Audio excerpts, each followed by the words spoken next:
This is Mr. B reads J.R.R. Tolkien's Lord of the Rings, and we're going to start with the incredible work of The Fellowship of the Ring, arguably one of the best books ever written. This story series is aimed at our older children in years 4, 5 and 6, and we're going to enjoy listening with it to the incredible soundtrack from the films, the music of Howard Shore. So sit back and enjoy the wonderful work and music of Lord of the Rings. J.R.R. Tolkien's The Fellowship of the Ring, Chapter 5, A Conspiracy Unmasked. "Now we'd better get ourselves home," said Mary. "There's something funny about all this, I can see that, but it must wait till we get in." They turned down the ferry lane, which was straight and well kept and edged with large whitewashed stones. In 100 yards or so, it brought them to the riverbank, where there was a broad wooden landing stage. A large flat ferry boat was moored beside it. The white bollards near the water's edge glimmered in the light of the 2 lamps on high posts.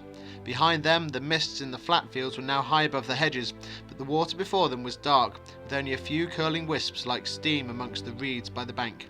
There seemed to be less fog on the further side. Mary led the pony over a gangway onto the ferry, and the others followed. Mary then pushed slowly off with a long pole. The Brandywine flowed slow and broad before them. On the other side the bank was steep, and up it a winding path climbed from the further landing. Lamps were twinkling there. Behind that loomed up Buck Hill, and out of it, through stray shrouds of mist, shone many round windows, yellow and red. They were the windows of Brandy Hall, the ancient home of the Brandybucks. Long ago, Gorhendad Oldbuck, head of the Oldbuck family, one of the oldest in the marsh, or indeed in the Shire, had crossed the river, which was the original boundary of the land eastwards. He built and excavated Brandy Hall, changed his name to Brandybuck, and settled down to become master of what was virtually a small independent country.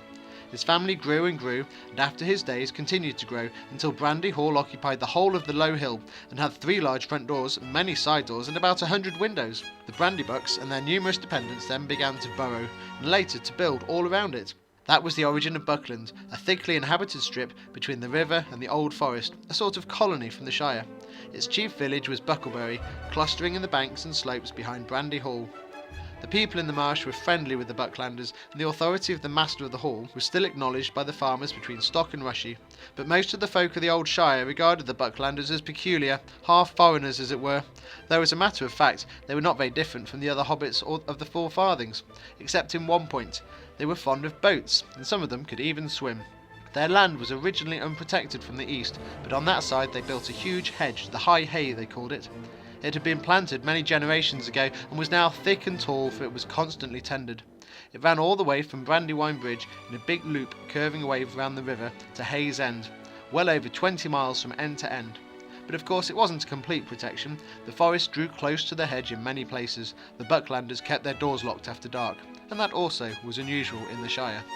The ferry boat moved slowly across the water. The Buckland shore drew nearer. Sam was the only member of the party who had not been over the river before. He had a strange feeling as the slow, gurgling stream slipped by. His old life lay behind in the mists, dark adventure lay in front of him. He scratched his head and for a moment had a passing wish that Mr. Frodo could have gone on living quietly at Bag End. The 4 hobbits stepped off the ferry. Mary was tying it up, and Pippin was already leading the pony up the path, when Sam, who had been looking back as if to say farewell to the Shire, said in a hoarse whisper, "Look back, Mr. Frodo, do you see anything?" On the far stage, under the distant lamps, they could just make out a figure. It looked like a dark, black bundle left behind, but as they looked it seemed to move and sway this way and that, as if searching the ground. It then crawled or went crouching back into the gloom beyond the lamps. "What in the Shire is that?" exclaimed Mary. "Something that is following us," said Frodo.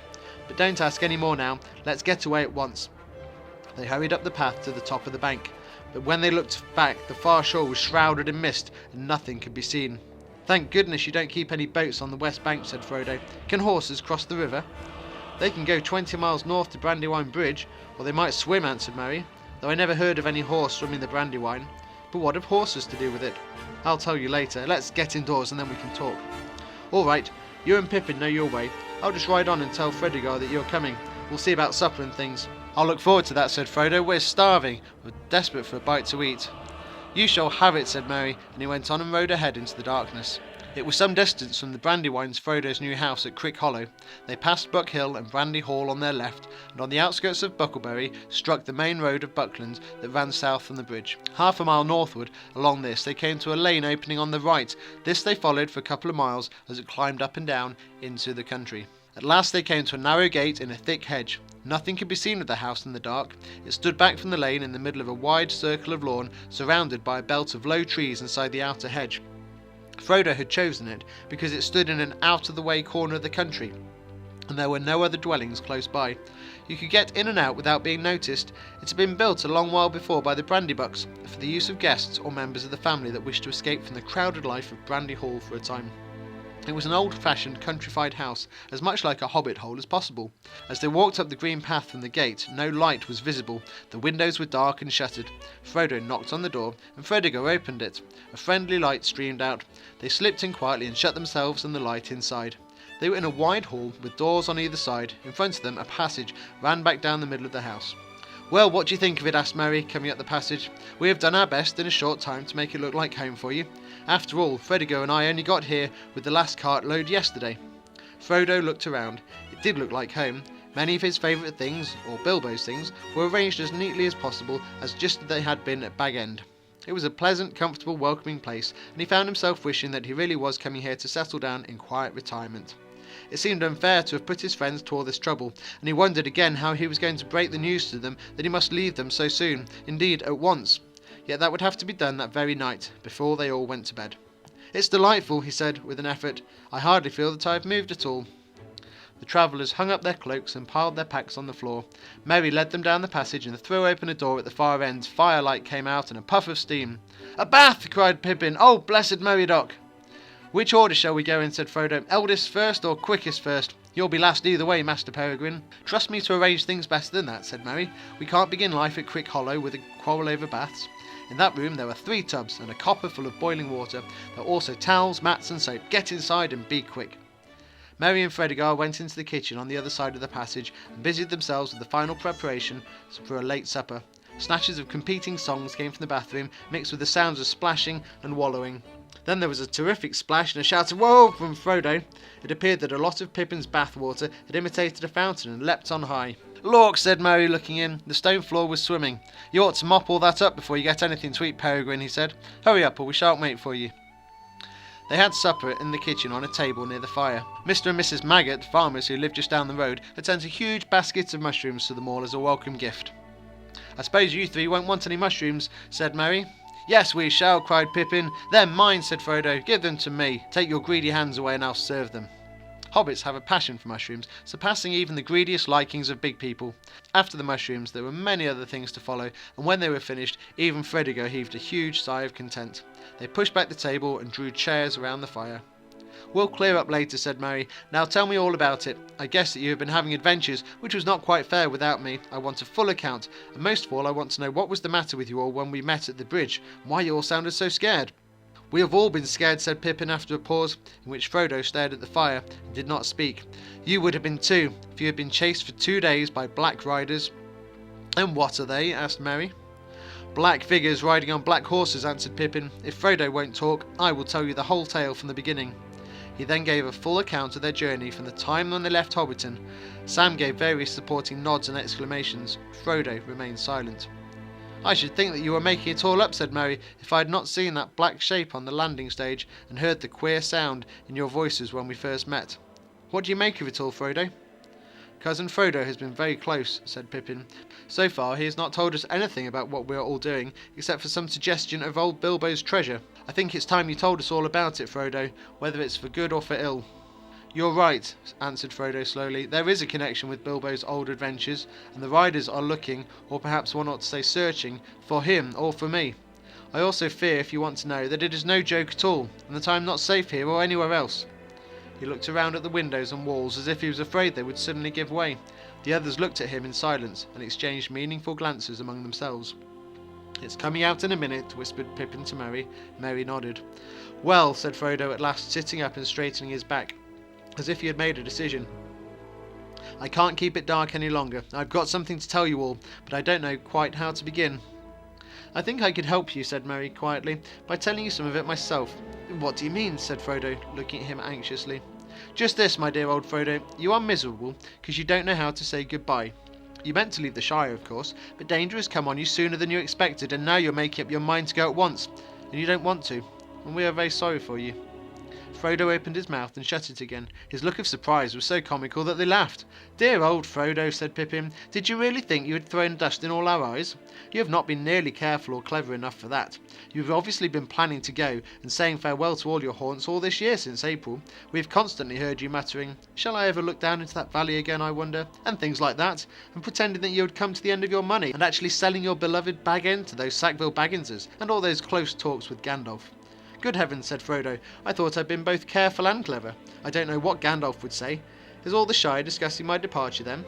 "Oh no," said Merry, "don't worry about that. The secret won't keep for long, of course, but at present it is, I think, only known to us conspirators sat here at this table. After all, you must remember that we know you well, and are often with you. We can usually guess what you are thinking. I knew Bilbo too. To tell you the truth, I had been watching you rather closely ever since he left. I thought you would go after him sooner or later. Indeed, I expected you to go sooner than now, and lately we have been very anxious. We have been terrified that you might give us the slip and go off suddenly all of your own like he did. Ever since this spring we have kept our eyes open and done a good deal of planning on our own account. You are not going to escape so easily." "But I must go," said Frodo. "It can't be helped, dear friends. It is wretched for us all. It is no use you trying to keep me. Since you have guessed so much, please help me and do not hinder me." "You do not understand," said Pippin. "You must go, and therefore we must too. Merry and I are coming with you. Sam is an excellent fellow and would jump down a dragon's throat to save you if he did not trip over his own feet, but you will need more than one companion in your dangerous adventure." "My dear and most beloved hobbits," said Frodo, deeply moved, "but I could not allow it. I decided that long ago too. You speak of danger, but you do not understand. This is no treasure hunt, no there and back again journey. I am flying from deadly peril into deadly peril." "Of course we understand," said Merry firmly. "That is why we have decided to come. We know the ring is no laughing matter, but we are going to do our best to help you against the enemy." "The ring?" said Frodo, now completely amazed. "Yes, the ring," said Merry. "My dear old hobbit, you don't allow for the inquisitiveness of friends. I have known about the existence of the ring for years, before Bilbo went away in fact, but since he obviously regarded it as a secret, I kept the knowledge in my head until we formed our conspiracy. And as we were serious too, and meant business, we have not been too scrupulous. You are not an easy nut to crack, and Gandalf is worse. But if you want to be introduced to our chief investigator, I can produce him now." "Where is he?" said Frodo, looking around as if he expected a masked and sinister figure to come out of a cupboard. "Step forward, Sam," said Merry, and Sam stood up with a face scarlet up to his ears. "He's our collector of information, and he collected a lot, I can tell you, before he was finally caught. After which, I may say, he seemed to regard himself as on parole and dried up altogether." "Sam!" cried Frodo, feeling that amazement could go no further, and quite unable to decide whether he felt angry, amused, relieved, or merely foolish. "Yes, sir," said Sam, "begging your pardon, sir, but I meant no wrong to you, Mr. Frodo, nor to Mr. Gandalf for that matter. He has some sense, mind you, and when you said go alone, he said no, take someone as ye can trust." "But it does not seem that I can trust anyone," said Frodo. Sam looked at him unhappily. "It all depends on what you want," put in Merry. "You can trust us to stick to you through thick and thin, to the bitter end, and you can trust us to keep any secret of yours closer than you keep it yourself, but you cannot trust us to let you face trouble alone and go off without a word. We are your friends, Frodo. Anyway, there it is. We know most of what Gandalf has told you. We know a good deal about the ring. We are horribly afraid, but we are coming with you, or following you like hounds."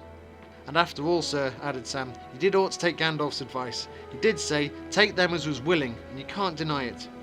"I don't deny it," said Frodo, looking at Sam, who was now grinning. "I don't deny it, but I'll never believe you are sleeping again, whether you snore or not. I shall kick you hard to make sure."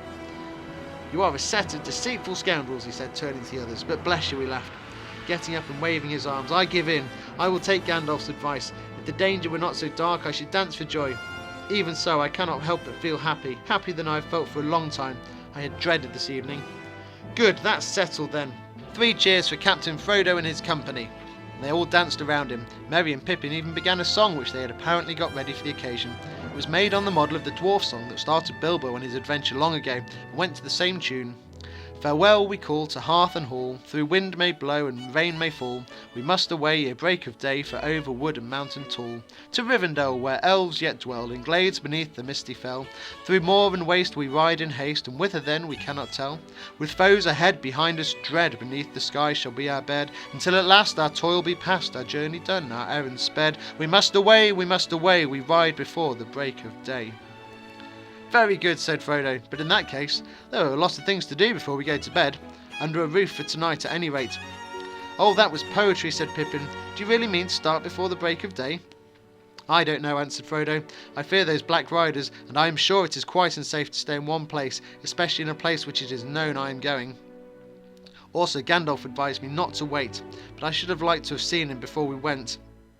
It really depends on two things. How soon do you think the riders could get to Bucklebury, and how soon do you think it could be before we could be off? It will take a good deal of preparation, I would think. The answer to the second question, said Merry, is that we could get off in an hour. I have prepared practically everything. There are 6 ponies in a stable across the fields, stores and tackle are all packed, except for a few extra clothes and the perishable food. It seems to have been a very efficient conspiracy, said Frodo, but what about the Black Riders? Would it be safe to wait one day for Gandalf?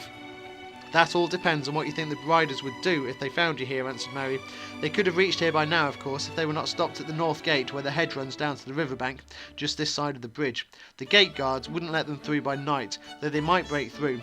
Even in the daylight they would try to keep them out, I think, at any rate, until they got a message through to the master of the hall, for they would not like the look of the riders and would certainly be frightened by them. But of course Buckland cannot resist a determined attack for long, and it is possible that in the morning even a Black Rider that rode up and asked for Mr. Baggins would just be let through. It is pretty generally known that you are coming here to live at Crickhollow. Frodo sat for a while and thought. I have made up my mind, he said finally. I am starting tomorrow as soon as it is light, but I am not going by road. It will be safer to wait here than that. If I go through the north gate, my departure from Buckland will be known at once, instead of being secret for several days at least. And what is more, the bridge and the east road near the border will certainly be watched, whether any rider gets into Buckland or not.